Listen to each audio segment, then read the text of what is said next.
Сәлем достар, Java практикалық курсына қош келіпсіңдер. Бүгінгі өтетіміз зертханалық жұмыс нөмір 2. Жұмыстың тақырыбы Java бағдарламау тіліне кіріспе. Жұмыстың мақсаты Java бағдарламау тілімен алғашқы танысу.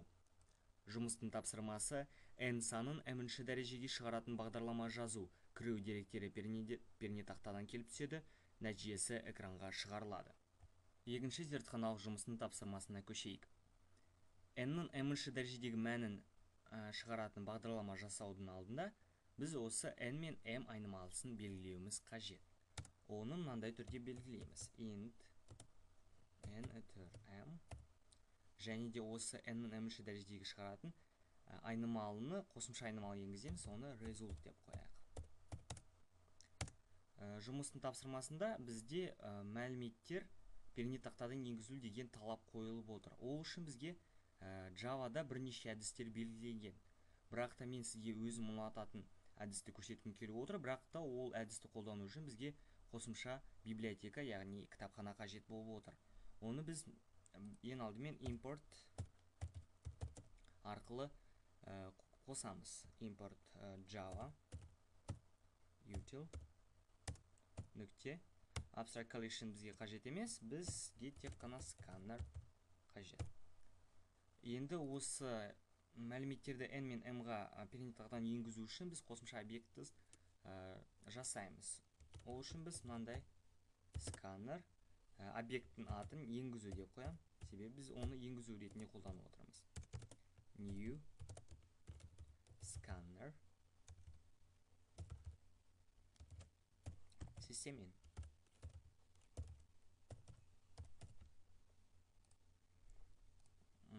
Енгізілу мынандай түрде жүргізіледі. Мысалға n-ға енгізу қажет болғандықтан біз n тең енгізу деп жазамыз.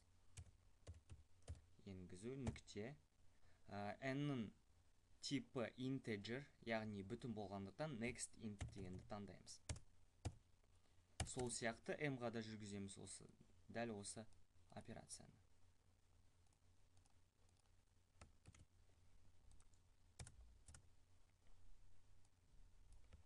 Бағдарлама барынша түсінікті болу үшін мен қосымша мәліметтерді экранға шығаруым қажет.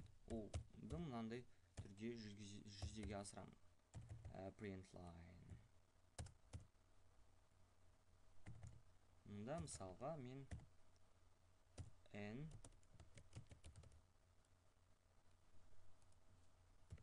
санын енгізіңіз деп қоямын.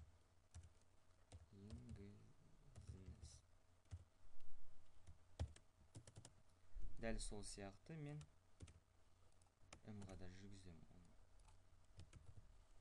n санын енгізіңіз. Және де осы n-нің m-ші дәрежедегі мәнін шығаруым қажет. Ол үшін мен result деген айнымалыны қолданам. Оған мен қосымша math деген библиотекадан math деген кластан pow деген функцияны қолданам. Бұл функция арқылы біз n-нің m-ші дәрежедегі мәнін шығарамыз. Функцияның бірінші айнымалысына бізде қажет санды және m-да екінші сан ретінде дәрежесін белгілейміз. Яғни бұл math.pow функциясы n-нің m-ші дәрежедегі функциясын шығарады. Бірақ та егер мен бұл бағдарламаны орындайтын болсам, маған бұл қате көрсетеді. Себебі math.pow функциясының нәтижесі double типті, яғни бүтін емес. Ол үшін мен оны бүтін қылу үшін math функциясының алдында мынандай түрде int деген функцияны қолданамын. Бағдарламамыз дұрыс шықты, енді тек қана осы нәтижені экранға шығару ғана қалды. Ол үшін мен мынаны көшіремін, көшірмесін жасап, Ctrl-V, нәтижесі.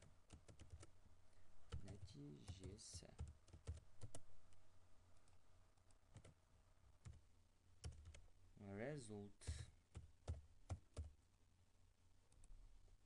Бағдарламамыз дайын. Енді тек қана тестілеу қалды. F6-ға басамыз. n санын енгізіңіз дейік.